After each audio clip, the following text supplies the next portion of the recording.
Hello everyone, this is Imad Sarwar.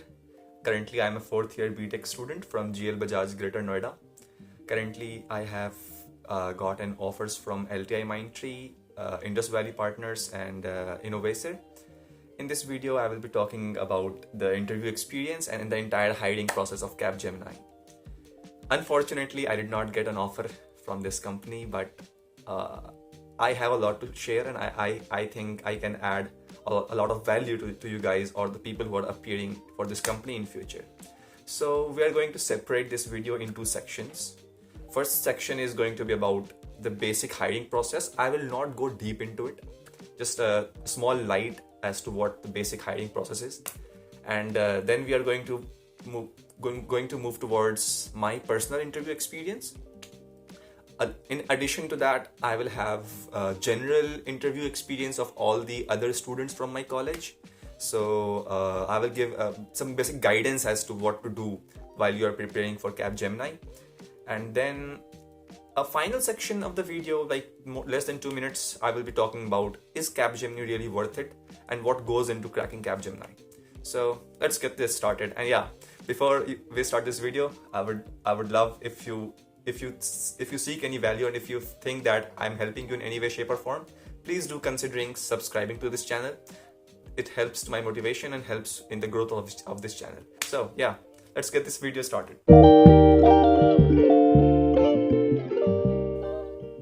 So talking about the hiring process of Capgemini, it hires freshers for 3 different packages. One is for 4.25 LPA, the another one is 5.75, and the final one is 7.5. So all are analyst roles, and whatever you hear like 4.25, so the 0.25 component is the joining bonus component, and in the 5.75 LPA, the 0.25 component is again the joining bonus component, and your fixed CTC is 5.5. So all are basically analyst roles. One is for 4.25, the second one is a tier above, and the final one is the senior analyst. Just wanted to clear that straight away before going into this video. And just talking about the hiring process as to what goes on from the beginning till the end. So they have a portal. I believe they use a portal for initial registration and screening process, where a participant or a candidate has to basically put all the details about education, about resume, about experience and projects and whatnot. You have to put all the details into it, then you get registered, and then a final screening list comes out to your college. And from that screening round, those who are shortlisted have to pass through a communication round. I will not go deep into what goes in this communication round, just basic English, paragraphs, questions, MCQs, that's it. And then those who clear this communication round, they have to go through the technical round. In technical round, it has 2 phases. So the first phase is just the MCQs. It is called the technical assessment.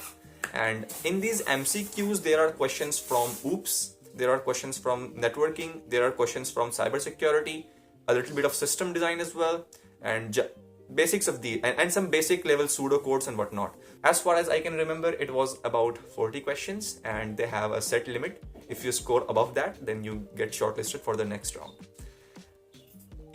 This round is a mandatory. You have to clear this round to get to the next part. So the next part is a coding assessment and a cognitive assessment together. So the coding assessment has coding questions, basic ones, DSA questions. You can choose your languages from like Java, C++ or Python, whatever you please. And now this is not a mandatory round to clear. There are 2 rounds. This is the coding part and the cognitive part. The cognitive part has some gaming sort of challenges, some aptitude type questions, some brain teaser type of questions. Now the score of both of these rounds are to be summed up, and then they decide who moves on from this technical phase of the assessment of the Capgemini drive. So you have to try to perform your best in both these rounds. As far as I can remember, in the coding round, there were 3 questions, and all are pretty basic ones, like as basic as bubble sorting or as basic as palindrome check or Fibonacci sequence and whatnot. So these are really basic. If you just put a few days into the preparation, you are going to get through this. And then there comes the final cognitive and reasoning and whatnot. Finally comes the interview round, and if you are selected from this, your performance is judged in the interview, and based on this performance, you basically end up with one of those packages that I mentioned earlier. So now let me come to my personal experience in this interview. Unfortunately, let me clear that beforehand. I could not clear this interview round because of one silly mistake. I hope you don't make it. So, as the interview began, the interviewer obviously asked my question, or asked in my introduction and whatnot, and then he asked me, "You have not mentioned your percentage on your resume, my academic percentage of BTech. So, what is your percentage?" Then I told him it is about 70. It was 73 at the time. So he asked, "Okay, why so low?" And here in this question, I sort of, I would say I did not give a perfect answer. I gave him what was something true, but I should have, held back a little. So he basically said my response was not good enough for him, and he said he has heard this response for the first time. Basically, I told him that in few of my internal examinations, I did not appear for certain exams because of my fees was not submitted, or I did not have my percentage or attendance criteria fulfilled or whatnot. So he was like, "Bro, you are just bullshitting me." And so yeah, that was not an appropriate response from my side.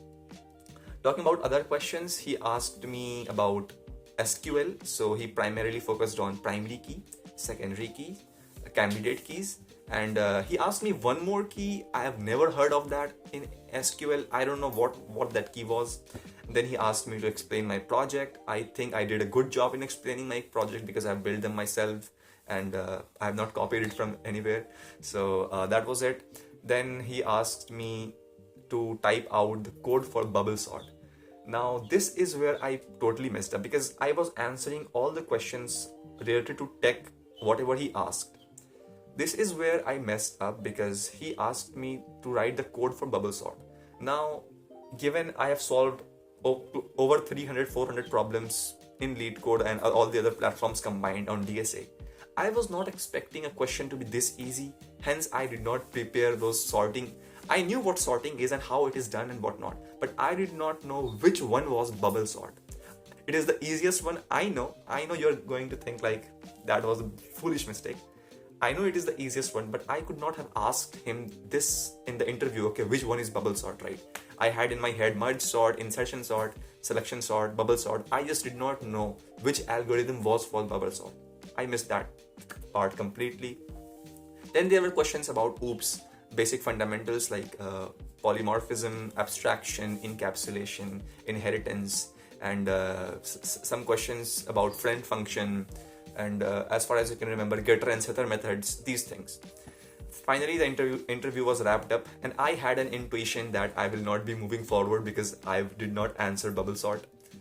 Yeah, so that was my experience. And then the final list came out about, let's just say about 1 month later, and my name was not in the final selected list. So that was my personal experience. Let us just move ahead with what my friends who got selected, or usually what are the questions that are asked. So one is, you have to have confidence on one of your projects, basically. So I believe every interviewer is going to ask you about explaining one of your projects. So please get a good hang of what your project is, what are its requirements, what were the motivation, and how did you tackle all the challenges in that project, and these things. Get ready for the counter questioning so that you can answer any questions that comes through.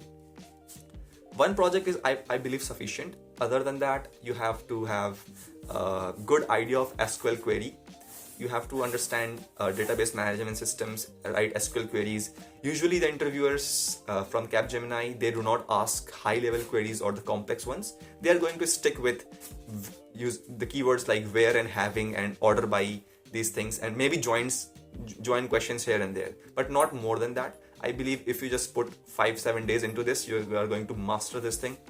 And another favorite topic that is for interviews is the oops. They really like to go down in oops and ask all the pillars. What is a constructor? What is inheritance? And these questions. There might be some interviewer who might ask you about memory management. How is the memory managed in heap and stack? And these sort of questions. So yeah, all my friends I have spoken to who got selected, this was basically the gist of what comes through.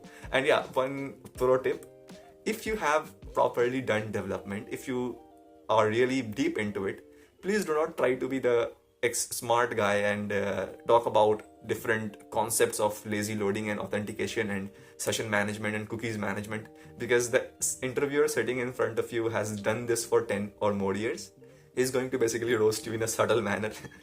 So don't just just answer the questions that he asks, and just do good with it. And there might be some HR questions too, some basics about how are you going to handle pressure, and how are you going to deliver when there's some time restrictions, and how are you going to jump from technology to technology, and sort of what are the learning moves or curves you're going to show, and your motivation and whatnot while doing your job. So yeah, that's pretty much it about the interview experience. Now, one more thing I would like to add is it sort of comes down to a lot of luck. Don't get me wrong. Sometimes it happens that a lot of panelists, a lot of interviewers will visit your campus. There might be 5 or 7 of them. Now some interviewer might be asking really easy questions, no tech at all, just basic communication checking and that's it, and he will select a candidate. And there might be somebody whose mood is messed up totally, and he might ask you some JWT authentication and give me server-side logic for cache-in. It happens to some candidate. I have asked few of my friends. It happened to some of my colleagues and friends. So sometimes it comes down to that luck factor. Yeah, and one final section to this video is Capgemini really worth it? Now, I have read a lot of reviews online on Glassdoor and other platforms. There's a lot of talk and buzz around all these mass hiring companies that do not actually hire you once your BTech is completed. There might be a delayed process. There might be if your BTech gets completed in July and August, and then it's December and you still are not getting any joining date or any sort of confirmation from the company that you are going to be onboarded this and this day. So these are challenges that comes around with these mass hiring companies. You need to watch out for that.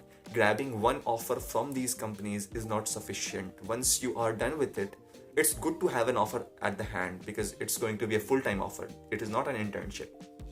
But you need to secure yourself, because the job market is cruel again. So yeah, I would say the reviews are not good online, and you can, especially if 200 candidates are selected from your college, let's just say, it might happen with 20 or 30 of those candidates that they do not, sometimes the offers are revoked and whatnot. All these sorts of things go on, and you don't want to be the one at the negative side, at the receiving end. So be smart about it. Don't waste your time if you've gotten an offer in the early stages. So yeah, and the hiring drive for usually Capgemini is around